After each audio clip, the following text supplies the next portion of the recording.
என்னோட அபிப்பிராயம் வந்து இது மாதிரி கவர்மெண்ட் எப்பயும் நிற்காது. நான் நினைக்கிறேன் வந்து அடுத்த வருஷம் மார்ச்குள்ள புது தேர்தல் வருவோம்னு.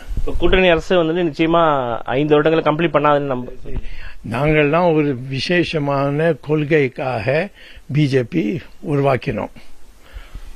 இந்த சந்திரபாபு நாயுடும் நிதிஷும் கொண்டதுக்கு அப்புறம் எப்படி நம்ம வந்து ஹிந்துத்துவ பத்தி பேச முடியும்?